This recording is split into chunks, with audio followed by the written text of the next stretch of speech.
Hello and welcome.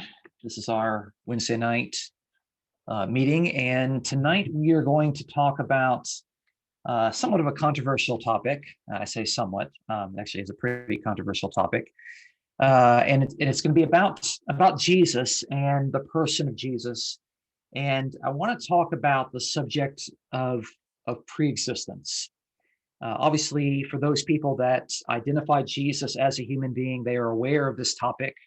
That lots of other people that claim to believe in Jesus attribute to Jesus something that's called personal preexistence or literal preexistence.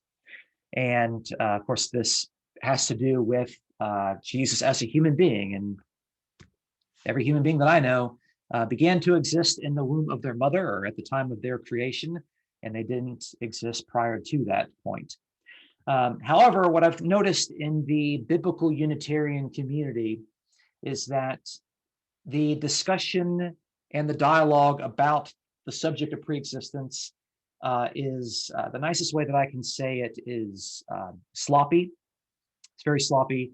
And although I understand the reason why, and I think it's because it's a complicated subject. And so I wanted to give a teaching on preexistence, and today is going to be the fruits of that study. But it's going to be something that is going to encourage us to be a lot more sharp in our thinking, allowing us to not just try to describe what the Bible says maybe in one sentence, because the Bible is complicated and history is complicated, and you can't summarize what everybody is saying with the typical sentence. Sometimes you have multiple people saying different things that all are pointing in the same direction. So without further ado, I'll go ahead and share my screen, and hopefully this will make sense to you. All right, let's start from the beginning. Okay, is my full screen showing up there? No, it's backwards. It's still backwards. Okay. How about now? There you go. Good. Okay, awesome. Thanks. Can never figure that out. Okay, so I gave the title to this presentation, 3 Types of Preexistence in the Bible. I do think that there's... Hey, Dustin. Yeah? Your menu bar at the bottom is still on the screen. There you go. There we go. Okay. Gotcha. All right. 3 types of preexistence in the Bible, okay? Apparently I know more about the subject than I know about computers, but that's okay. Okay, so I'm going to offer the suggestion to you that the New Testament writers have 3, I don't even want to say 3 different ways, but I would say 3 discernible ways of describing Jesus' preexistence. But before we even go anywhere, we have to define our terms, because one of the things that I've noticed is that when different people start talking about Jesus, someone will use a particular word that is loaded with meaning, but it's not a meaning that the other person, the dialogue partner, understands. And then the conversation just goes over everyone's head because we aren't even talking about the same thing. And so before we have a conversation about Jesus and preexistence, we need to define our terms. I think it's just a good thing with any sort of controversial subject. What are we talking about? Let's define our terms. So I'm going to define, when I say our terms, it means I'm defining my terms and the way that I'm going to use them this evening. Okay.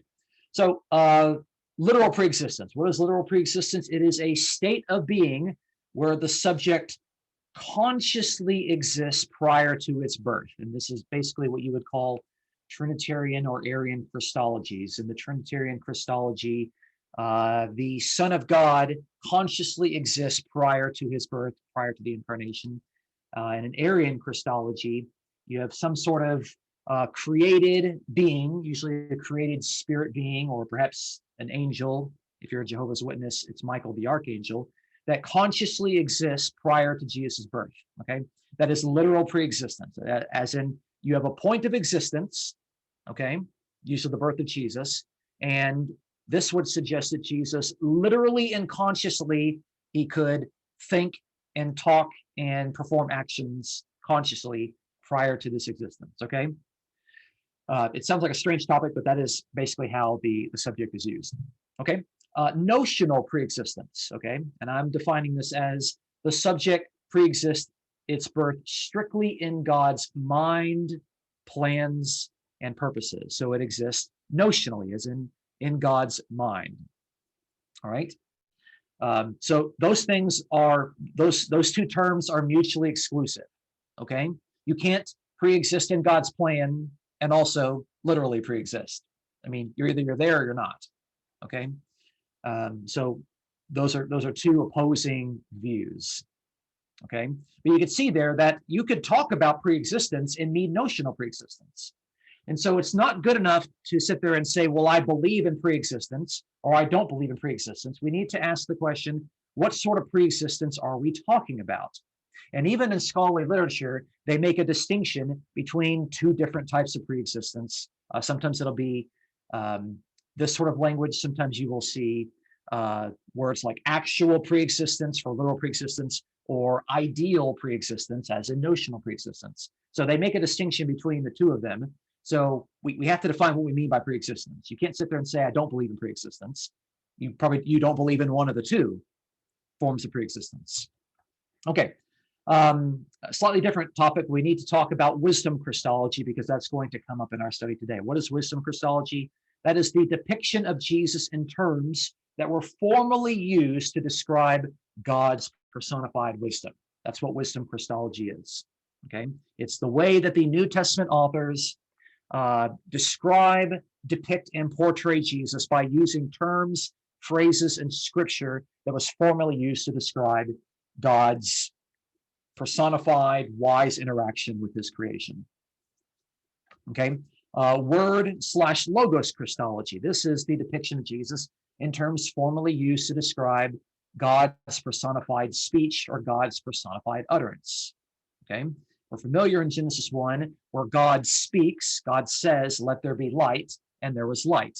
Genesis 1 indicates over the course of many verses that God created and brought into order the original creation through his powerful and creative speech, his utterance, and his words. Okay.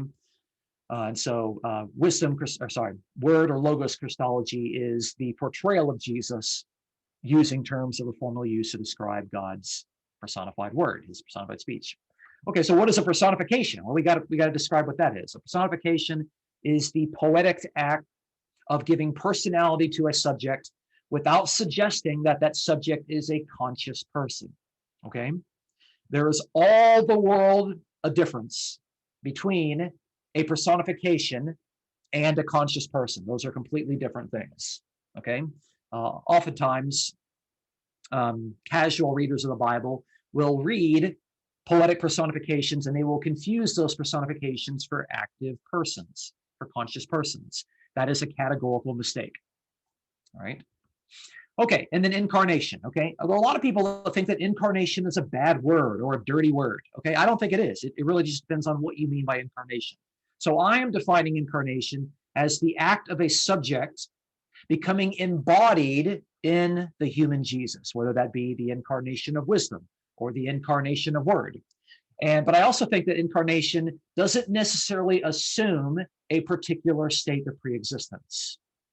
Okay, I think you can have the incarnation of God's word, but if God's word is not a conscious, pre-existing person alongside God, then there's nothing wrong with that. Okay, some people just automatically assume that incarnation is just the word meaning God became a man. That doesn't have to mean that. Okay, it just means the infleshment of something. Okay. So it depends on what do you mean. Are we talking about the incarnation of God's wisdom, the incarnation of God's word, or the incarnation of God himself, or the incarnation of the Son? Those are different things. Okay, so incarnation could be a good thing, it could be a bad thing. All right, so these are how I'm defining the words. Okay, you might have different definitions. That's okay. That's all right. But in this presentation, it's helpful for me to define my terms, and then we can operate under those shared premises. Okay, so why literal preexistence is a problem, both logically and theologically. Okay, so this really should be a review for people, but maybe there's some people that are watching this video that are convinced that Jesus literally preexisted his birth in a real, actual, conscious way, as in Jesus was around thinking and talking and doing things, in the book of Genesis and Exodus and Leviticus, that sort of thing. Okay. So I'm going to propose 4 reasons. This is not exhaustive, but 4 reasons why literal preexistence is logically and theologically a problem. Number 1, the Bible is clear that the Messiah was to be a human, biological descendant of many key human beings. For example, Abraham, Judah, and David. Okay. And a person cannot rationally pre-exist his ancestors. Okay. I am younger than my father. Okay. It is impossible for me to be older than my father. Okay. I come from a long line of fathers. Okay. That's a joke. Every human being comes from a long line of fathers. Okay. But the point is, sons are younger by definition than their parents. Daughters by definition are younger than their parents. You cannot exist and have an existence older than your ancestors. Okay. So if Jesus is the son of Abraham, the son of Judah, and the son of David, then the very definition of a son implies that he is younger than these ancestors. Okay, and the Bible is clear that the qualifications of the Messiah involve someone who is a lineal, biological descendant of Abraham, Judah, and David. Number 2, 2 of the New Testament biographies, that's what we call Gospels of Jesus, have extensive genealogies that trace Jesus' ancestry, thus demonstrating that Jesus comes from a long line of human forefathers. And so you can read Matthew 1, verses 1 through 17, where we got 40 different begats. Abraham's father of Isaac, father of Jacob, et cetera, et cetera, et cetera, all the way down to Jesus. And then Luke actually starts with Jesus and works backwards and goes even farther than Abraham, goes all the way up to Adam, and then calls Adam the son of God. Okay, and so you wouldn't write a genealogy where Jesus is the end and climax of that genealogy if you actually thought that Jesus pre-existed all of those persons in the genealogy. And by pre-existent there, I mean literally pre-existed. Number 3, all 4 gospel accounts, the Apostle Paul, Hebrews, and the book of Revelation, portray Jesus as an authentic human being. And guess what? Human beings are created in the womb of their mothers. Okay. That's just how human beings come into existence. Okay. I was born in the womb of my mother. You were probably born in the womb of your mother. If we take aside stuff that happens in a laboratory and test tube things, 99.9% of human beings that have ever been born in the creation of the world were born in the womb of their mothers. Okay. And the Bible, these insists that Jesus is a man. He's a human being. He's a member of the human race. Okay. And all humans are created. Okay. And number 4, the New Testament in various ways states emphatically that Jesus came into existence at his birth. And I gave you 3 particular passages, 2 out of Matthew and 1 out of Luke chapter 1. Okay. So if his birth was the moment in which Jesus came into existence, then he could not consciously exist any moment prior to that birth. Okay. If you begin to exist at a particular moment in time, then you don't exist 1 millisecond prior to that moment. Okay. And so the New Testament says Jesus came into existence at this particular point. Okay. So if he began to exist, then he didn't pre-exist, at least consciously, real, or any, literal way prior to that point. Okay. So that right there, I think is some of what I think are the major problems logically and theologically with the literal pre-existence of Jesus. Okay. So let's talk about the first of the 3 types of pre-existence that we see in the Bible. The first one I'm calling notional pre-existence. We already talked about this. What is notional pre-existence? That's pre-existing in God's plans and God's purposes. Okay. So there might be a couple of, ambiguous passages that talk about this, but I think that there are 3 very strong, arguably unambiguous passages that depict Jesus in terms of having existed in God's plans and God's foreknowledge. No particular order. Acts chapter 2 has this. This is the speech of Peter on the day of Pentecost, as told to us by Luke. He says, "Men of Israel, listen to these words. Jesus the Nazarene, a man, attested to you by God with miracles and wonders and signs, which God performed through him in your midst, just as you yourselves know, this man delivered over by the predetermined plan and foreknowledge of God, you nailed to the cross by the hands of godless men and put him to death. So there we can see that Jesus is a human being through whom God worked to perform miracles, wonders, and signs. This Jesus was in God's predetermined plan and foreknowledge. That is very simple to see. Jesus was in God's predetermined plan and foreknowledge. He was in the plans of God. Okay. All right.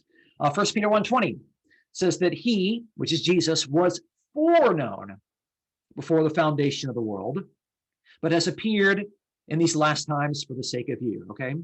Now there's a difference between being known before the foundation of the world and being foreknown. To be foreknown means that you're in God's foreknowledge. You're in his plans, in his mind, in his purposes. Okay. To be known means you're actually there and God knew that you were there. Okay. But he was in God's foreknowledge. Okay.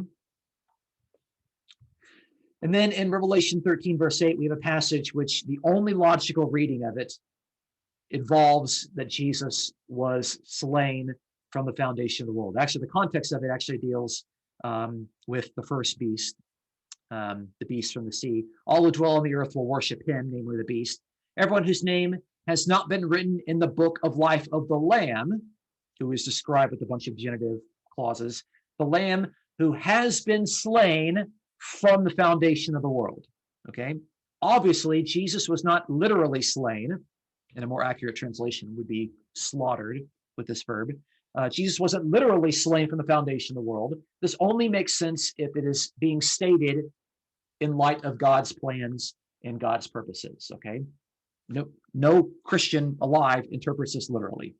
Okay. It only makes sense as if it's saying something that happened in God's plans that was so sure of happening that it could be said as straightforward as it is right here.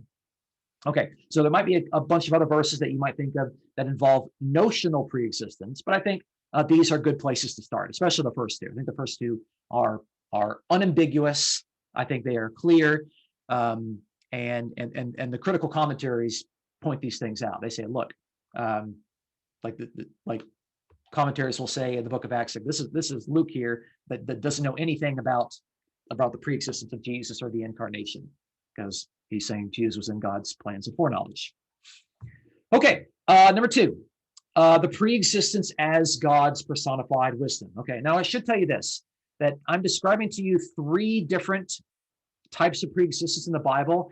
These are not mutually exclusive. I'm not saying you need to pick one or two or three. I'm trying to demonstrate to you that the New Testament actually teaches all three of these. But they all don't mean the same thing, and you can't take all of them and collapse them all together and make it say the same thing, because it's very different to say that Jesus existed in God's plans and purposes and to say that Jesus existed as God's wisdom. Those are two different things, okay? I don't think that they're mutually exclusive, but they're not saying the same thing. Okay, so I talked about how wisdom Christology is the depiction of the human Jesus in light of things that were formerly said about God's wisdom, God's personified wisdom. What is God's personified wisdom? The basic definition is that it is God wisely interacting with his creation, with the created order, through his miracles, through his outreach, through his teachings, through his commandments.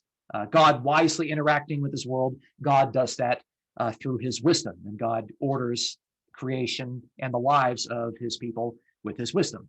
Okay, so here are some passages that talk about wisdom already in the Hebrew Bible in the Old Testament. So Psalm 104 verse 24, I think it's very important. You need to have this underlined in your Bible. Oh Yahweh, how many are your works? In wisdom or with wisdom, you have made them all. Okay, so who is the creator there? Answer, Yahweh is the creator. But Yahweh uses his wisdom. God is the one that made them all, but God did it in his wisdom, with his wisdom. His wisdom is the agent. You could argue the personified agent through which God made all things. All right. A little bit clearer here in Proverbs 3:19 through 20, where it says, Yahweh by wisdom founded the earth. And then we have some parallelism. By understanding, he established the heavens. By his knowledge, the deeps were broken up. Okay, so God is the creator. Yahweh is the creator. Yahweh founded the earth, but he did it with his wisdom.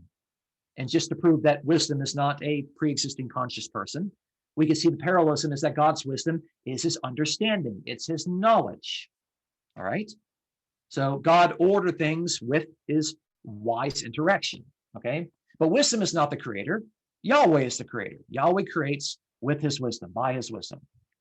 Okay. And then we get to Proverbs 8. We have an entire teaching on Proverbs 8 and how Proverbs 8 is a massive pushing the envelope personification of God's wisdom. Okay. But again, personification is not a conscious person. This is a personification of God's wisdom to the point to where wisdom itself is personified as a female, because wisdom grammatically is feminine, and wisdom actually starts speaking in the first person. I mean, that is the extent of the poetry here. So this is wisdom talking. This is God's personified wise interaction. Wisdom says, Yahweh possessed me at the beginning of his way, before his works of old, from everlasting I was established, from the beginning, from the earliest times of the earth. The passage goes on, when he established the heavens, I was there. When he inscribed the circle on the face of the deep, when he made firm the skies above, when the springs of the deep became fixed, when he set for the sea the boundary so that the water would not transgress his command, when he marked out the foundations of the earth, then I was beside him as a master workman. I was daily his delight, rejoicing always before him. And that's Proverbs 8. It's interesting that wisdom there, speaking in the first person, is very clear to make sure that wisdom is not confused with Yahweh. And it's also clear to indicate that Yahweh is the creator. Okay? You know, he inscribed the circle. He established the heavens. He marked out the foundation of the earth. Okay? So wisdom is not the creator. God created with wisdom. Wisdom was the master workman through which, or if you want to take the personification, through whom God created. Okay? But wisdom was with God. You know, in the beginning was wisdom, and wisdom was with God, according to Proverbs 8. All right? Okay, so do New Testament authors portray Jesus in terms of wisdom? Answer, yes, abundantly so, in ways that many biblical Unitarians have not taken seriously enough. Although this is acknowledged by many, many New Testament scholars. This is not a controversial point. It's pretty widely acknowledged what I'm going to point out to you here.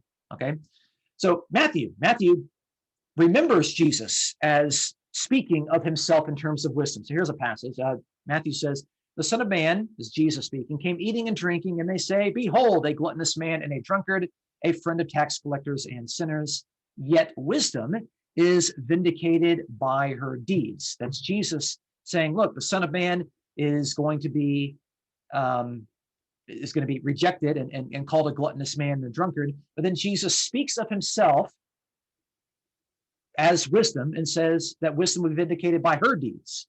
Okay, and it's gender specific there. So Jesus speaks of himself as the embodiment of wisdom. Okay, in Luke's gospel, Jesus says, for this reason also the wisdom of God said, I will send to them prophets and apostles, and some of them they will kill, and some they will persecute. But in Matthew's version of this saying, Jesus says, I am sending you prophets. You notice the connection there? In Matthew's version, Jesus says, I am sending you prophets. But in Luke's version, Jesus says, the wisdom of God said, I will send to them prophets. So the wisdom of God says it, but that it means Jesus himself speaking in the first person, because Jesus sees himself as the wisdom of God. Okay? And Matthew and Luke understand that, they just portray it in different ways. Okay? That's very important. So Jesus, I mean, it's not only that Matthew and Luke portray Jesus as God's wisdom, they think that Jesus thought of himself as God's wisdom. This is what Jesus believed about himself. He believed that he was the embodiment of God's wisdom, and he could speak as God's wisdom. Okay? I should point this out too, that if we are to talk about Jesus as the incarnation of God's wisdom, that doesn't mean that wisdom ceased to be at the moment of Jesus' birth, or the moment of the incarnation, okay, at the embodiment of wisdom. It means that Jesus, as a human being, continues to be the embodiment of wisdom and to share God's wisdom and to be the focal point of God's wise interaction to the world. It's very important, okay? If wisdom became flesh, it doesn't mean that wisdom ceased to be at the moment of that poetic enfleshment, okay? Jesus continues to be the wisdom of God. And we see this here. Paul says this. Paul says in the opening chapter of 1 Corinthians, he says that Christ is the power of God and the wisdom of God. Boom, right there. Jesus is the wisdom of God. Not that he was the wisdom of God. He is the wisdom of God and he is the power of God. A few verses later, he says, Christ Jesus, who became to us wisdom from God.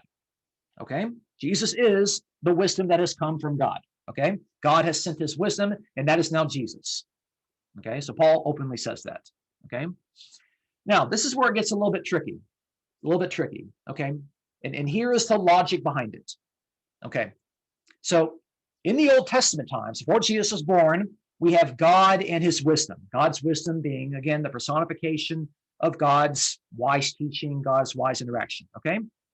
New Testament writers think that Jesus is now the embodiment of that wisdom. You want to find wisdom? Don't find it in the law of Moses. Don't find it with all these, these philosophers and these Greek teachers. You will find wisdom in Jesus, in his death, his resurrection, his preaching of the gospel, his embodiment of the reign of God. You want wisdom, you find Jesus. Okay.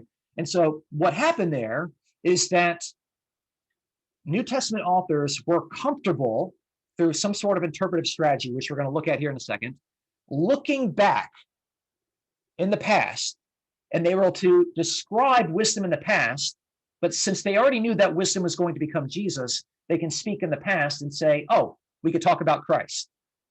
Okay? That doesn't mean that they thought that Christ consciously pre-existed in the past. It means that they could point back at wisdom, at things that wisdom did in the past, and they can say, oh, that's Jesus. Okay? So that's the logic behind it, but I'm going to show at least the argument that Paul makes with that. So this is one particular place where we can see Paul speaking in this particular way, in a way that if you don't understand wisdom Christology, then you have to find a way out of this passage. So Paul talks about his monotheism here. He says, yet for us, there is one God, the Father, from whom are all things, and we exist for him. And one Lord Jesus Christ, through whom are all things, and we exist for him. Okay? Now, since Paul has already told us earlier in chapter 1 that Jesus is the wisdom of God, not once, but twice, then we can see that this former statement that prior to becoming a Christian, Paul would say, yet for us there's one God the Father, from whom are all things, and we exist for him, and wisdom, through whom are all things, and we exist through wisdom. Paul has now taken the thing that was formerly said about wisdom in the passages we just looked at, Proverbs 104:24, Psalm 104:24, Proverbs 3:19, to where God created through his wisdom. And now he's saying God created through the new embodiment of wisdom, which is now Jesus. Okay? That's what he's doing there. He is now speaking of Jesus in terms of wisdom. Okay? Now, how can Paul do this? Okay. Paul can do this based on an interpretive strategy that I think can be discerned from something he also says about Jesus. Okay.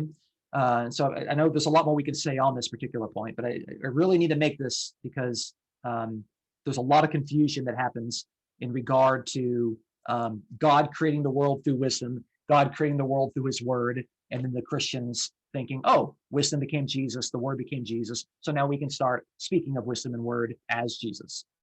So here in 1 Corinthians 10, Paul is giving this big typological argument and saying, hey, look, us Gentiles that are believers, our fathers, our ancestors were in the wilderness, okay?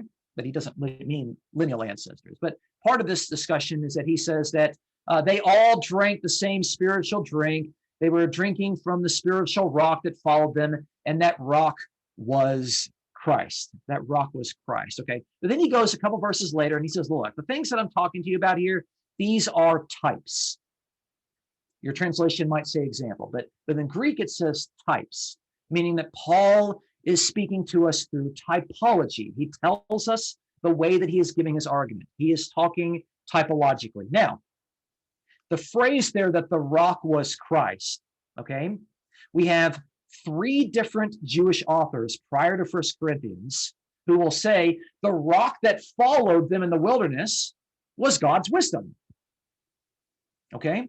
And Paul believes that, but he's not going to say that the rock was God's wisdom. He believes that the rock was Christ. Now, how can Paul say that Christ, which is the title for the human Jesus, how can Paul say that Christ was back there, back there in the Pentateuch? Paul can say this because he is speaking typologically.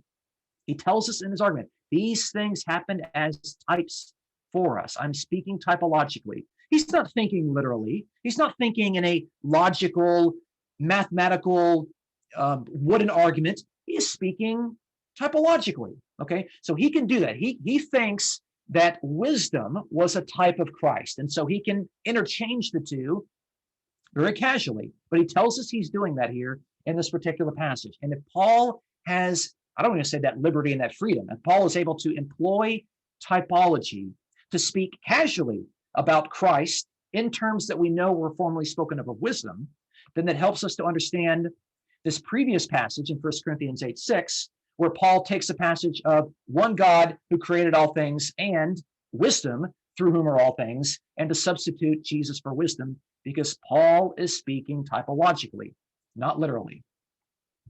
Okay, but you can't make sense of that if you don't know what wisdom Christology is, if you're not aware with how this wisdom discourse of God creating all things through his wisdom was working, and how Paul was convinced that Jesus is now the full embodiment of wisdom, which he plainly said at the beginning of 1 Corinthians. Okay, I know it's a little tricky. I think if you follow the argument of how Paul is using this typologically, then it starts to make sense. Okay. Colossians is actually one of those documents that some people think was written by Paul. Some people don't think it was written by Paul. I do think it's written by Paul, but even if it wasn't, it's clear that it was heavily dependent on Pauline theology. So whatever we see in Colossians was either directly written by Paul or was dependent on the things that Paul had already said and taught about Jesus as the embodiment of God's wisdom. Okay, so actually in the entire Colossian hymn, which is Colossians 1, verses 15 through 20, I count 8, no less than 8 different ways that Jesus is depicted in ways that were formerly said about God's wisdom. Okay, and so any person who is familiar with those things about God's wisdom will read this hymn and they will say, wow, Paul, you're saying all these things about Jesus that were formerly said about wisdom. I get your point. I see what you're doing. I get what's happening. The problem is that modern readers who are not familiar with speculation about God and his wisdom don't catch any of those points. So here's just a couple of them, okay? Saying that he, Jesus, is the image of the invisible God. Well, we know from the book Wisdom of Solomon that Lady Wisdom is the image of the invisible God, using the very same Greek word. And even the firstborn of all creation. Well, we saw that back in Proverbs 8. So the Proverbs 8, that wisdom was the first thing that God brought forward, okay? And then we have the phrase, for in him all things were created. Remember, formerly God could say that in wisdom, Yahweh created all things. Now we're saying, for in him, in Christ, all things were created, because we have this typology to where Paul understands that wisdom is a type of Christ, and Paul can speak of the two of them interchangeably, okay? And some biblical Unitarians have said, there's no way possible that I can understand this to refer to something that was created, the heavens and the earth, the visible and invisible things, all things. And so like, well, this can't refer to that original creation because that's impossible. That doesn't make any sense. So we have to change this passage to talking about the new creation. I don't think that's how the wisdom rhetoric worked. I don't think that's what Paul is doing there. Okay, that's readers who have failed to follow Paul's argument involving wisdom as a type of Christ, where Paul is comfortable saying things like the rock was Christ, when obviously he's speaking typologically. Okay, so that's just 3 different areas there. I put them in bold, to where things that were formerly said about God and his wisdom are now being said about Jesus. Not to say that Jesus consciously existed back there, but wisdom is now fully embodied in Jesus. We can find God's wisdom in this way. So now we can speak of all the things that were formerly said about wisdom by using Jesus instead. Okay, and of course, this hymn is highly poetic. So you have to take the poetry seriously. Okay, then the opening of the book of Hebrews is also one of those places that is actually, it's unanimous in biblical scholarship. Whether it's mainline or conservative or critical, that the opening of the book of Hebrews depicts Jesus in terms of God's wisdom. And I continue to see biblical Unitarians ignore this point as if they're just not well read on the subject at all. But I've count 4 different places in the opening 3 verses to where Jesus is described in terms that were formerly used of God's wisdom. Okay, so it starts off by saying God, after he spoke long ago to the fathers and the prophets in many portions and in many ways, in these last days has spoken to us in the Son, whom he appointed the heir of all things, through whom also he made the world. Well, that phrase right there, that's because God formerly made the world through God's wisdom, but now he can use it to speak of Jesus. Okay, he is the radiance of his glory. That word radiance only occurs here in the book of Hebrews chapter 1 and verse 3, and it also occurs one other place in the book Wisdom of Solomon, which also describes Lady Wisdom as the radiance. It's this Greek noun apavgasma. Okay, and scholars are all clear that it's that the writer of Hebrews is drawing on this wisdom type language for radiance and is now using it for Jesus. Okay. It says that he upholds all things with the word of his power. That was something that Lady Wisdom did. Lady Wisdom upheld all things. Okay. And of course, when Jesus made purification for sin, he sat down at the right hand of the Majesty on high. We have passages that say that wisdom poetically sits at the right hand of God. And so there in the opening of Hebrews, scholars have discerned a variety of places. I've counted 4 ways in which Jesus is depicted in terms that were formerly said about God and his personified wisdom. Okay. Now it sounds very literal, but discerning the argument of Hebrews is not as straightforward as we might think. And if Hebrews, writing to the Romans, who have already received correspondence from Paul, are familiar with Paul's own theology and Paul's own rhetoric, perhaps, arguably, quite possibly, they are familiar with the way that Paul sees wisdom in typological interpretation as Christ. Wisdom is a type of Christ. Okay, so we can see there that Jesus pre-existed as God's wisdom. Okay, some of the passages are difficult. I understand. I get that, but they deserve an answer, and I do think that this is the answer, even though it takes a little bit to unpack. Okay, third point. This is the pre-existence as God's word or God's logos. Logos is just the Greek word for, well, word. Okay, so how does this show up in the opening verses of the Bible? We have, in the beginning, God created the heavens and the earth. Well, how did God do it? God said, God spoke, let there be light, and there was light. Okay, so God is a creator, but God created through his powerful speech, his created speech, God's word. Okay, now when God is speaking there, God's word is not a conscious pre-existing person alongside God. No, it's God's speech. Okay, Psalm 33:6 says, by the word of Yahweh, the heavens were made. Notice Yahweh is the creator, but he did it with the agency of his word. And the parallelism to make clear that the word is not a pre-existing conscious person, we see that the word is the breath of his mouth. Okay, God's word created things. Okay, just like God's wisdom created things. But Yahweh is the creator, and God created with his wisdom and with his word. Psalm 107 verse 20, where it says, God sent his word and it healed them and it delivered them from their destructions. Okay, so there God sends his word. We don't typically talk about sending our words. Okay, but here we can start to see the personification that God's word is an agent that God can actually send on a mission. God can commission his word to the point to where God sends the word and the word heals and the word delivers. Okay, so the sending language already indicates that the word is being personified. All right, and we see a little bit more of this in Isaiah 55 verse 11, which is heavily personified. God says, so will my word be, which goes forth from my mouth. It will not return to me empty, without accomplishing what I desire, and without succeeding in the matter for which I sent it. There again, God sends his word for a mission, and that word carries out the desires of God. Okay? But it just means that God speaks and things happen. But poetically, instead of just God speaking, we could say God sends his word. God commissions his word for a mission. Okay? And is going to return to him, accomplishing what God desires. Okay?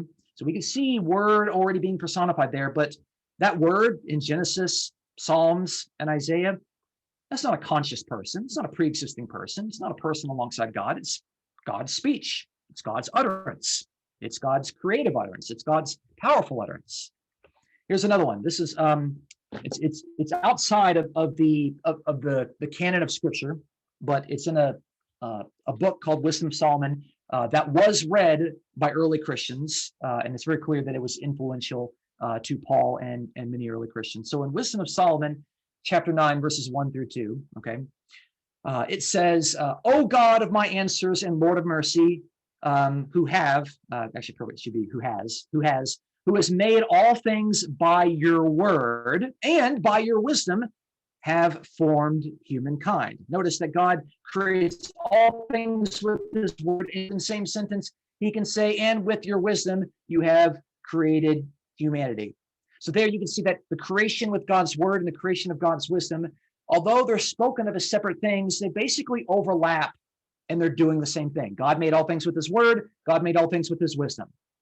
So by the time of the writing of Wisdom of Solomon, the concepts of number 2, which is preexistence of God's wisdom, and concept number 3, preexistence of God's word, are overlapping concepts.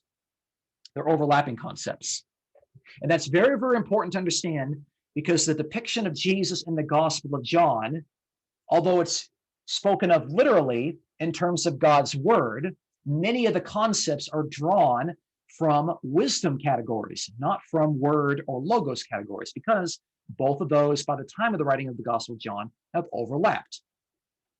Okay, so how do we see this? Well, obviously the opening 5 verses of John's Gospel, we have in the beginning was the word, and we're thinking, okay, that's the word that was there in Genesis. If the phrase in the beginning had not tipped you off to the opening lines of Genesis 1:1, well, then you're probably lost there. That word was with God, just as wisdom was with God in Proverbs 8. And of course, that word was God, probably in the sense of the word was reflecting God, the word was divine, the word was fully expressive of God. There's an adjectival relationship there. And then we can see the word is already being personified, okay?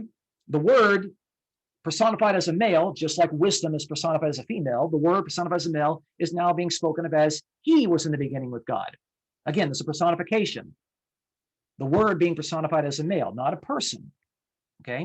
To miss the personification and to think it's a person is a categorical mistake, okay? Because in the Old Testament, the word was personified. It was something that was sent, but it's not a conscious person, okay? Verse 3, all things came into being through him, namely through God's word. Notice there the agency. All things came into being, meaning God is the creator, but it happens through God's word. The word is not the creator. God is the creator, but God created through his word. Okay? And apart from him, the personification of God's word, nothing came into being that has come into being. That it clearly is all things that came into being. That is at least the Genesis creation, but it includes all creation. Okay? In him, still the personification of God's word was life, and that life was the light of men. And there it's clearly drawing on Genesis, to where God said, let there be light. God created life, that's there. And of course, the light shines in darkness, and the darkness did not comprehend it. There's a lot of imagery that's going on there about the light being the things of God, the darkness being the things that are opposed to God, and darkness not understanding it. Okay, but John opens up there with the personification of God's word, but many of those things were also said about God's personified wisdom, because at the time of the writing of the Gospel of John, personified word concepts overlapped with personified wisdom concepts. Even in John 1:10, still talking about God's word, God's logos personified. He, the personified logos, was in the world. And just to make sure you didn't miss it from verse 3, the world was made through him, meaning the world was made by God through God's personified word, personified as a male. Okay? And the world did not know him. Okay? So we see that there. Now, we also see this a little bit more in the book of Hebrews. We can still see that this understanding of God creating the world through his word, through his powerful speech, was understood outside of the Gospel of John. Hebrews chapter 11, verse 3, by faith we understand that the world was prepared by the word of God. That's not anything new to us. We saw that in Genesis. We saw that in Psalms. We see that in John's Gospel, although Hebrews was written before John's Gospel, almost certainly. Okay. And then in 2 Peter 3:5, we see that by the word of God, the heavens existed long ago, and the earth was formed out of water and by the water. Again, we're seeing that God created through his word, through his powerful speech, just as we saw from Genesis. Okay. A lot of concepts that are going. Now, we've talked about three different types of preexistence. We've talked about, number one, notional preexistence, which is preexisting in God's mind, plans, and purposes. Number two, we talked about wisdom Christology, to where Jesus would preexist as God's personified wisdom. And number three, we talked about logos Christology, word Christology, to where Jesus preexisted as God's creative and powerful personified utterance, personified speech. Now, here's the question. Are these mutually exclusive, or can we use some of these together? Can we use all of these together? And I thought about this, and I just wanted to ask this question. Are the three types of preexistence compatible with one another? It's an interesting question, okay? And so I think that some New Testament authors seem to be able to portray Jesus in light of more than one of these types of preexistence. I've never thought about it this way, but I think it's really interesting, and I think it makes a persuasive argument. So I want you to just consider this for a second. Luke, who is the author of the Gospel of Luke and Acts, seems to be comfortable with both notional preexistence. We saw that in Acts 2, verses 22 to 23, and wisdom Christology in the Gospel of Luke, where three times Jesus is depicted in terms of God's wisdom. So Luke, as a writer, is comfortable in his mind juggling Jesus is the embodiment of God's wisdom, and Jesus existed in God's plans and purposes. And he doesn't think there's a contradiction there. So I think, Luke, who's a very, very intelligent writer, has some of the most difficult Greek in the New Testament, seems to be able to manage two of these things. The Gospel of John, I think, actually operates with all three of them. I think he has notional preexistence. I do think John 8:58, the before Abraham was, I do think that's a notional preexistence passage. It obviously deals with wisdom Christology. John 14, verse 6, where Jesus says, I am the way and the truth and the life. All three of those things. Wisdom is the way. Wisdom is described as truth, and wisdom is described as a tree of life. So that Jesus is taking wisdom concepts and speaking of himself. And of course, word and logos Christology, clearly with the opening verses of John chapter 1. And so Gospel of John can actually use all three of them. Okay. And I think this is due in part to the fact that personified wisdom effectively overlapped the concept of personified word and logos, allowing for Jesus to be depicted in terms derived from both pools of imagery. Okay, the hands that composed the Gospel of John were very comfortable describing and portraying Jesus by drawing on wisdom concepts and drawing on word and logos concepts, because they basically overlapped and were saying more or less the same thing. You only see that in the Old Testament. God created the world through his word. God created the world through his wisdom. That effectively is saying the same thing. Okay, the unknown author of the book of Hebrews seems comfortable with wisdom Christology by saying, God created the world through the Son, namely through wisdom, and Hebrews 11, verse 3, which is God created the world through his word.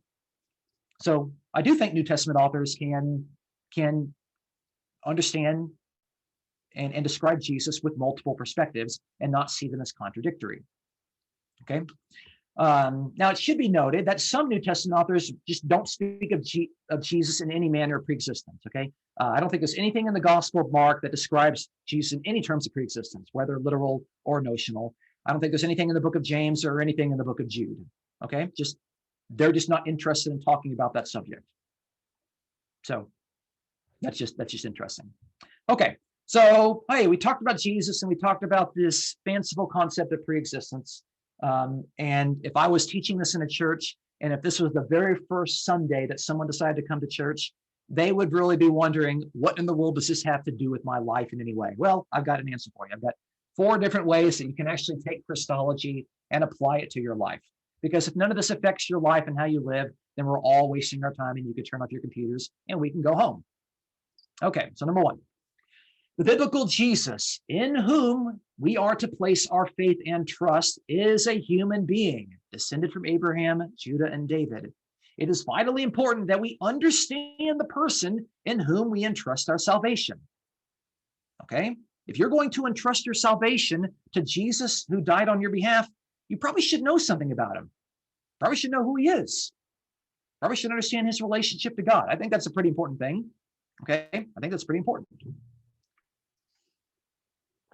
All right. Number 2, some New Testament authors depict Jesus as pre-existing in the plans, purposes, and foreknowledge of God. This pre-existence is notional, not literal. Now, we can honor God for his great plan of salvation that included the man Jesus Christ as the plan's climax. I mean, if God had this long-standing plan going from millions and millions of years back that included Jesus as the climax and the redeemer of not only human beings, but all of God's creation, then, this gives us reason to honor God and to worship God and to give him praise and allegiance because of this big plan that he had.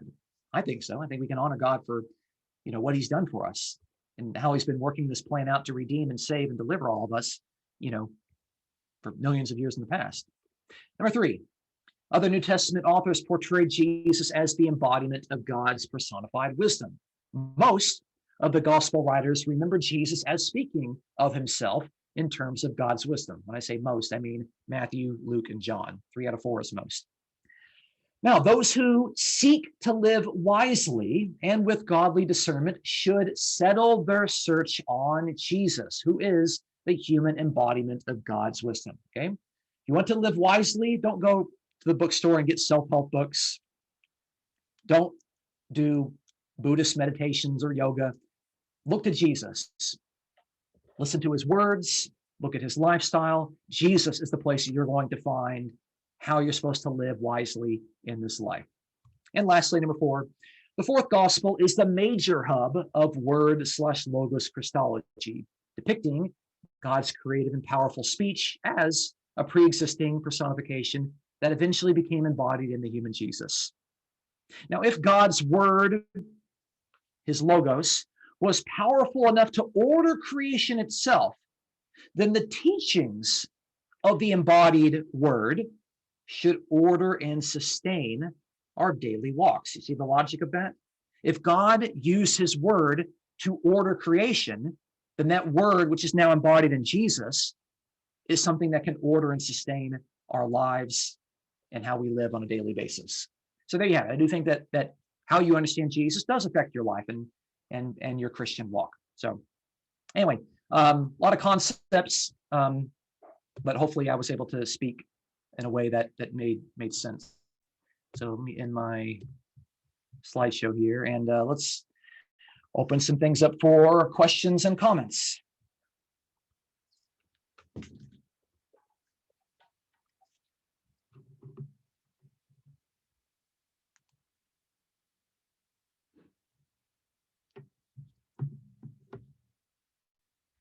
Can you spend a little bit more time with John 8:58, I believe it is? That I know that passage is particularly sticky on this subject. Sure. Okay, so so in John 8:58, Jesus says, "Truly, truly, I say to you, before Abraham was, I am." But you have to put a predicate there. It's I am he. Okay, so there's 2 different things that are going on in that particular passage. The first thing we need to figure out is, what does it mean that when Jesus says before Abraham was? That's one thing that we have to talk about. And then we need to define, what does it mean when Jesus says, I am he? Okay, so the second part is the easiest, okay? Because in John's gospel, the phrase, I am he, is a statement that Jesus regularly says to denote his own messianic status and role. Okay, it is first introduced in a kind of a veiled way in the narrative of John 1, after the prologue, to where someone asked John the Baptist, "Are you the Messiah?" And he says, "Ego uk eimi, I am not he." He said, "Are you the Messiah? I am not he." Meaning the answer to "Are you the Messiah?" if you are the Messiah is "I am he." But it shows up explicitly when Jesus talks about it in John chapter 4 with the Samaritan woman who says, "I know that Messiah is coming." And Jesus says, "I am he who is speaking to you." She's looking for the Messiah. Jesus says, "I am he." Okay, so that phrase shows up there. It also shows up in the context of John 8. Remember, John 8:58 is the passage we're talking about. I'm doing this all from memory, so if I get a verse wrong, just let me know. But in John 8:28, Jesus says, "When you lift up the Son of Man, you will know that I am he." When you lift up the Son of Man, meaning the messianic, empowered human being, you will know that I am he, namely, I am that Messiah. So we just connected there 30 verses before John 8:58 and John 8:28. And so I think that Jesus, when he says, "I am he," he is coming out without any sort of beating around the bush or tiptoeing or veiled symbolic speech. He's coming out saying, "Look, I am he. I am the Messiah." I think he's making a claim to being the Messiah in that passage. Now, the other thing is that he's also saying, before Abraham was, I'm the Messiah. Okay. We do have a few passages in Jewish literature that says that the name of the Messiah, not the Messiah himself, but just his name, pre-existed the creation of the world. Okay. And so that particular passage would fit by saying that Jesus notionally existed in God's plans and purposes. So while these Jewish passages will say that the name of the Messiah pre-existed God's plans and God's purposes, Jesus is saying, "I am that Messiah." He is actually putting a face to that name. So I think that John 8:58 does talk about pre-existence, but it's notional pre-existence. But the "I am" is an "I am he" that is a reference to Jesus's messiahship. So that is how I interpret that passage, and at least the initial reasons why I come to those conclusions. I know that's not shared by everybody, but I'm open to changing my mind if I see some better evidence. John, does that answer your question, or do you want to follow up a little bit? You're good? Okay. All right. George, you have your hand raised. Yeah, how's it going? I take myself as believing in the notional pre-existence of Christ. I think he pre-existed in God's plans, just like me, you, and everybody else, every other human in this planet that pre-existed in God's thoughts.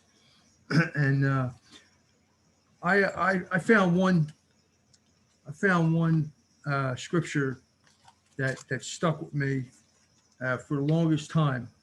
It's in Jeremiah chapter 1,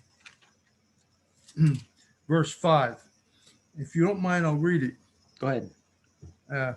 Before I formed you in the womb, I knew you, and before you were born, I created you. I have appointed you a prophet to the nations. Now, people would say they're talking about Jeremiah there. People could say they're talking about, Christians, or I think maybe Father was talking about Christ. That's my thought. Well, regardless of the person about whom God is talking there, it's clear that the phrase, before you were in the womb, I knew you, implies a notional pre-existence. It implies that person was in God's foreknowledge. I do think it is naturally fitting into the context of God speaking about Jeremiah, because Jeremiah is consecrated for his ministry. But the point still stands. That's absolutely right. That's correct. I should also make this point, and I hope that I was not unclear about this, is that while I have defined what I think are three different types of pre-existence in the Bible, I think that biblical Unitarians need to believe all three of them. It's not like you need to pick one and not the other. I think the Bible teaches all three of them, and all three of them are helpful in understanding things. But like some of them are not interchangeable. as in you can't interpret wisdom Christology in light of notional preexistence. Those are not the same thing. So hopefully I wasn't unclear on that, but maybe people already picked that part up. So, but yeah, Jeremiah 1:5 is an excellent passage to indicate that even before Christianity came along, Jews were already thinking, believing, and speaking as being a part of God's plans and purposes prior to their birth, indicating a notional preexistence. Excellent passage. Anything else you wanted to say, George? That's it. I like the point that you made about believing all three theories and commingling them together. And I go to what Paul said in 1 Corinthians 1:10 about us not having divisions. And I think there's been divisions drawn on Christ's preexistence since, I don't know, since the 4th century, I guess, maybe earlier. But it's kind of nice for you to tell us that we should be believing all these things, or we should be thinking about, or at least considering all these things. And I think that's really good. Thank you. Yeah. Well, I think the New Testament teaches those things. If the New Testament teaches something, we should certainly take those things seriously. That, don't take my word for it. I mean, just if it's there. So, all right, let me go to the Pereiras, and then I'm going to go to Donna. Yeah, thank you, Dustin, for the message. I have a question where, like this verse you explained, John 8:58, I think, where Jesus said, before Abraham was, I am.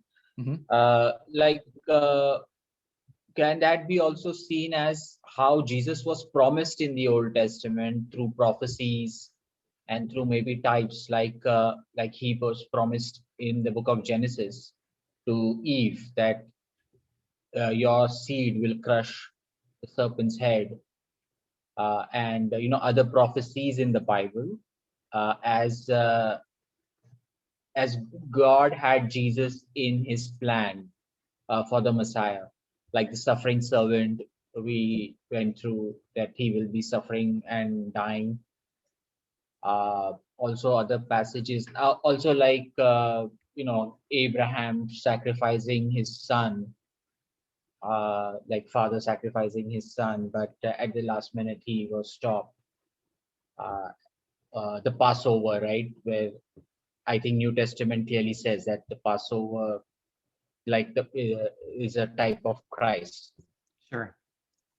So can those passages of God promising the Messiah be taken as, Jesus saying, before Abraham was, I am, because I was revealed in God's word, in God's promises? Yeah. So if we keep here's the thing that is, it's a difficult thing that we have to do, but whenever we see in the Gospel of John Jesus and a dialogue partner, it's clear that we are supposed to, as readers, believe and take the position that Jesus says, and the dialogue partner is wrong, or they're mistaken, or they don't follow Jesus very clearly. But it's very common for people to not take what the dialogue partner is saying very seriously. Now, here's the thing: if what you're saying is true, and I think it's absolutely true, then the dialogue partners would agree that God's Messiah was foretold and pre-existed in the Hebrew Bible. They would agree with that. Okay, so Jesus is saying, if Jesus were to say, before Abraham was the Messiah in God's plans, they would nod their head and say, yes, we agree. What they don't agree is that Jesus claiming to be that person who is the Messiah that was pre-existed there. Okay, pre-existed in God's plans and purposes. So I don't think the controversial thing that Jesus said was the prior to Abraham. I think the controversial thing was that Jesus, who didn't fit the mold of Messiah that some of these people were thinking about, was claiming to be that Messiah. Like he said, I am he. I am that Messiah. So the fact that the Hebrew Bible looks forward to the Messiah, I think all pious Jews would agree with that 100%. The question is, who is that Messiah? And Christians say it's Jesus. But the opponents of Jesus in the Gospel of John don't think it's Jesus. So I think you're right in doing that. And like I said, I think that the before Abraham was is a sense of the Messiah being in God's plans and purposes. Thank you. Sure. Thank you for your question. Okay. Donna, you had your hand raised. Did you want to add something to the conversation? I'm happy to hear what you have to say. I was just really thinking and dwelling on, that most churchgoers are not taught these things. I mean, you would have to really get into the, like yourself, the theology and, seminary work. And, you have to, really pick up. Reading the Bible is an art. You have to, I've read it for years and I still didn't know how do you learn it. And, this is about, being under the, the counsel of good teachers that you vet those teachers. Now that I've spent half my life under screwballs and also was a screwball, but did see some stuff for myself because I was a serious seeker. But as yourself, you're well bred in that you have gone and you have, gone deeply into, you went to school, Dustin, you have the literature that you read, and I'm just thinking about, how so many Christians, they're ignorant because they don't know how to read the Bible, in all fairness. They're not taught. This is how you read the Bible, honey. And to go deeper and, as I listen to you and my brain clicks and I track with what you're saying, I really appreciate you, Justin, for sure. I know that the meat that you give us, to you may not be meat because you're used to studying and going deep in these other books, scholarly books, to know what you know. Searching the scripture, there's scholarly books out there that, I don't have, but, I'm thankful. I always thought, Justin, be with these professors out there. No, I'm not flattering you in vain. You're well bred. And I recognize that. I've been around a lot of teachers. I'm 70 years old. I've been born again for 45 years. I recognize incredible knowledge when I hear it. I'm thankful for you. And sometimes, I've just not been trained to think well about scriptures. And, I really appreciate you filling in the dots. And yes, I trust and depend. And as I listen to you, I go over the scriptures again, and I'll go over this again. But what I want to say is your average Joe and Mary Christian are not taught in church how to read the Bible. They're just not. On their defense, they're not. And, I feel sorry for them. I really do. My heart goes out to them. If somebody says, hey, look, you need to go deep. Here's the Bible and you need to go deeper. And here might be some of the materials, concordances and whatnot, and set them up to be more successful and to also be under the, tutelage or the counsel of good teachers who they can vet instead of just, how do I say this to be polite, screwballs. I got it right the first time. And, learning all this foolish stuff and spending half their life not even knowing who this Jesus is. And then I meet somebody like yourself, or, I'm giving you the credit due you. And I believe that there's a reason for that. You're a teacher. I'm not coming off the cuff here. I've been around for a long time and I appreciate your scholarly knowledge. And when you put the work in, the energy in to know something, when you study the Greek and the Hebrew, you're going to know some Bible. You're going to know, what I didn't know. And I guess what I want to say is, I think it's a pity that pastors of churches do not invest themselves. I know some people do, N.T. Wright, and there's a lot that do.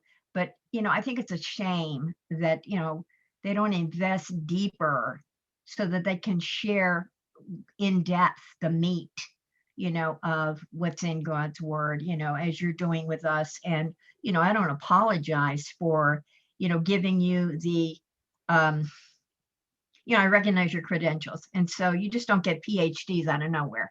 And you work for it, but you filled in a lot of dots for me and a lot of places where there was no way that I could have this knowledge handed to me, so to speak, so readily, and I want to add that to the conversation because, I don't think your average Christian is stupid because they want to be stupid. They're illiterate because they're not taught, because the pastors are illiterate. And, I want to defend them. I kind of like feel like this lawyer over here. And I'm sure you get what I'm saying. I'm talking around in circles, Dustin, because my heart really aches for people that just don't even know what to do with the who is Jesus thing, and of course we can get to tell them and maybe tell them, to come on here and listen to what you just taught and preached and, get involved and, listen to the recording, because I couldn't do as good a job as you. And so, I do kind of try to promote teachings, that are done here online, because I cannot do as good a job, so I try to get people, that I know who ask me, well, what does this and teach? I said, why don't you just get online and spend the energy and the time and plug? No, seriously, I could never. My brain just isn't that. I'm not that with it. And I have no apology to make. I'm thankful my brain still works, but I try to line people up and get them in alignment so that they get interested and start to study and get it right, so that they can promote the proper understanding of who Jesus is. Yeah, I get your point, and I understand the I know I divide. said a lot to get No, there. it's fine. I appreciate you sharing what you shared. I'll say two quick things on that because I'll get to the other question that's been raised here. Is that obviously God does not expect every single person in the church to drop their jobs and to go, read a bunch of books on theology. That's not feasible. It's not ideal. It can't be done. But I do think that, the congregation should not be a bunch of sheeps that are just sitting there like, bah, just doing whatever, going in the direction that they're being told without thinking for themselves. Part of loving God with all of your heart, mind, soul, and strength means to be thinking and interacting with what's actually being said here. What if I'm wrong? What if I'm mistaken? Right. What if I said something that's I need nice, gentle people that are paying attention that will lovingly come along beside me and to say, well, hey, you misspoke this, or you didn't consider this, or maybe this word could be translated a little bit differently. I need to hear that, because if I'm wrong, I don't want to be wrong. I want to fix that together. So I need this, a group of people to, to listen and to pay attention and to say, does this make sense? Right. Because I don't want you just to nod your head because I'm saying it. That's not how this works. Okay. I will never nod my head just to go along with you, Dustin. Just to be honest. Well, That's yeah, not don't my do that. nature. Don't. Ain't gonna happen. So but it also, there's a responsibility. I do think that the Bible puts responsibility on the teachers, and it does say that there shouldn't be too many teachers, because teachers are going to be held to a higher standard. They're going to be judged more seriously, and they need to take that seriously. So which means they need to do their homework, because teachers have a big influence that could potentially cost people their salvation. So it's a privilege, but also a big responsibility to teach from the scriptures. So, amen. Yeah. So again, I encourage people, if I said something that doesn't make any sense, let me know, call me on it. Be nice about it. But I'm not infallible here. So, okay. Okay. I think the prayer is even another question. Yes, I have a question on Matthew chapter 1, verse 1. Mhm. I want to ask about this. Is like when I changed my view, which was about 2 years back, this was one of the verses, which triggered me to look more into the human Jesus view. Okay. Matthew chapter 1, verse 1. So I was reading this, and it says that the book of the NAS, it says the book of the genealogy of Jesus Christ. and King James says the book of the generation of Jesus Christ. So I thought, let me just see what this word is in the Greek. Based on what Donna is saying, because I have read this verse many times, and I would just read it through. Okay, the genealogy of Jesus. So this is telling about his human ancestry. So when I looked up the word actually means Genesis, I think, right? And I thought to myself, wow, Genesis, it's not actually genealogy, but it's actually Genesis. And I thought that would mean the beginning or the origin of Jesus Christ. So the thought occurred to me that this is the origin of the life of Jesus Christ. So do you think that's correct? Basically, my question to you is that translation there of genealogy correct, or it could be better translated something else? Yeah, good question. It's hard to draw a line between, I mean, what does the word Genesis mean? Well, Genesis is just a Greek word that means origins. I think you used the word origins. I like that. Okay. And what is a genealogy? Well, it is a organized list of a family's origins. So it's hard for me to say that one doesn't mean the other.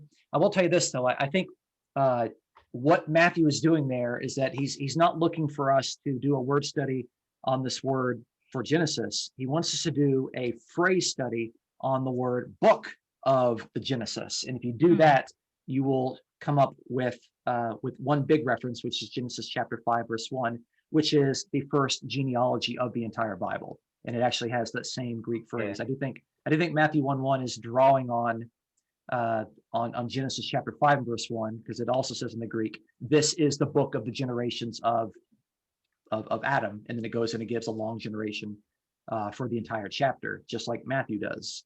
So I think probably a much wider scope of the word study might get at what Matthew is doing there than just focusing on one particular word.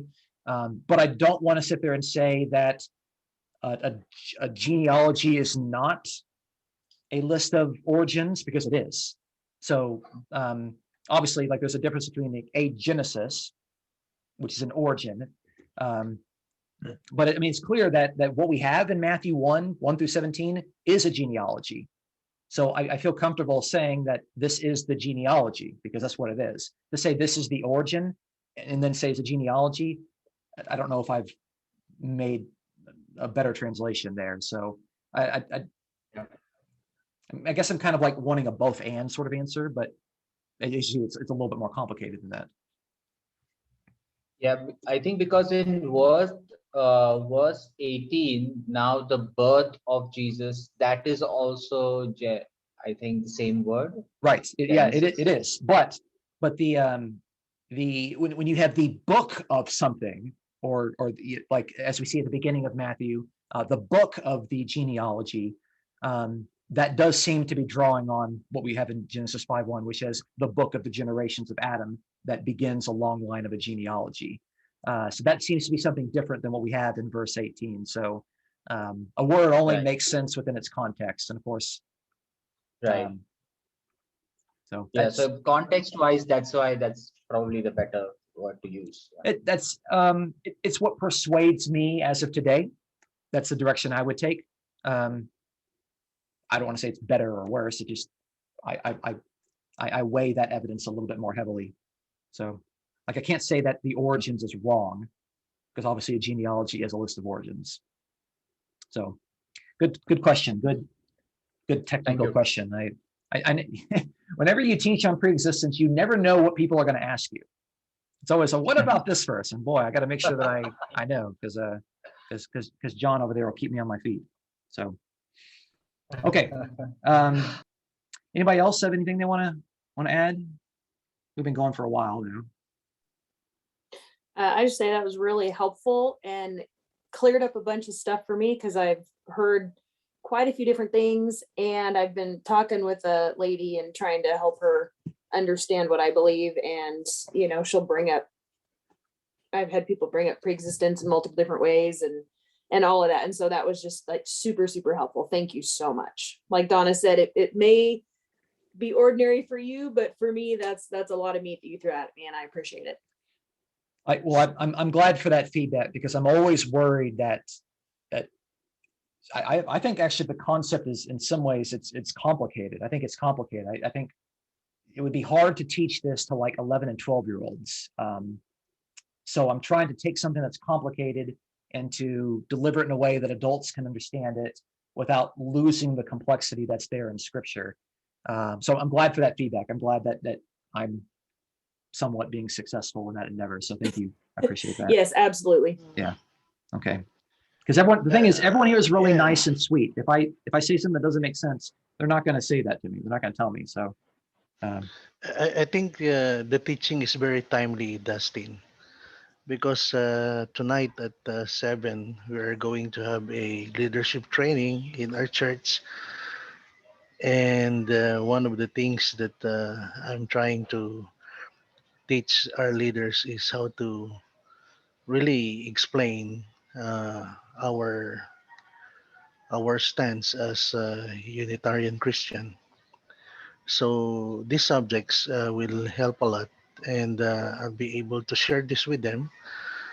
And I took a picture of all the slides that you have Okay. presented, and I'll try my best to teach it. My only concern is in First Corinthians chapter 1, when the word says that Jesus is the wisdom and the power of God. yeah. And I have to touch the context too to be able to explain it. Well, the teaching is good. I like it. Thank you, Dustin. Thank you so much. You're welcome. Thank you for your kind words. All right, Phyllis. I was just gonna say, I did the same thing Eduardo was doing. I was snapping pictures. This has been, and I've heard pieces. I've gotten some things about the Christology from your podcast, your Biblical Unitarian podcast as well. But it really does help connect the dots. And I guess I know I've got a lot of homework to do, but what I appreciate about it so much, it helps me learn more about Jesus on a even deeper level that makes it just make sense. And because people can always throw a question at you that will just sort of throw you. But this helps things to fall into place. And as George was saying, and as you said, it's not about believing one or the other, just knowing the place of, between them. And not that one can necessarily be substituted, but in times there are places where they can work together. Yeah. But just the application of it, just to help me know Jesus better. That's what really helps me. And thank you.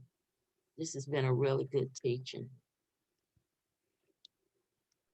I do hope people know that we do post the recording of this so people can go back and watch it. And if you ever want me to email you the PowerPoint slides, I'm happy to do that. I'm sure snapping pictures is probably cumbersome. So I had no idea that that's happening. So I'm happy to help people with this stuff. So you do give a lot of information, and it's hard to, like, I've learned when you're teaching, taking notes is not good enough. I got to snap pictures because I'm going to miss stuff.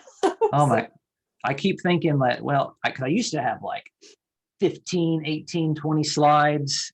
And I'm like, no, I'm just going to drop it down to 10. And now people are telling me 10 is too much information. I'm like, oh my goodness. Like, okay, well, right. No, it's not too much. It's just, it's so packed. You're like, oh my gosh, that concept and this one and this, it just like, it's all good. There's not fluff. Sometimes when people speak, there's just a lot of fluff and there's very few points. Amen. You're point. And so sometimes it's hard to write it all down so fast. Okay. So that's where technology's handy that way. We can just take pictures. We're sponges. We're trying to take it all in. We're like little sponges, Yeah, we don't want to miss any of it. Takes a minute to get through our brains and process it, Dustin. Of course, I wondered, I thought, a topic on preexistence, I thought this would be kind of like boring or old hat for a lot of people, but it's I'm surprised that people are actually interested in hearing about it. So It John- was perfect timing for. John gave me something the like idea this. that that this is something the biblical Unitarian community needs to hear more of, and I agree. So I'm glad that I'm kind of incensed with the the needs of other people. So thank you. Okay, I'll go ahead and end right now. If anybody's watching and you'd like to join us for Biblical Unitarian Fellowship, just check out the description below on the video and get in contact with us, and we'd love to have you. So thanks so much for watching, and have a good day.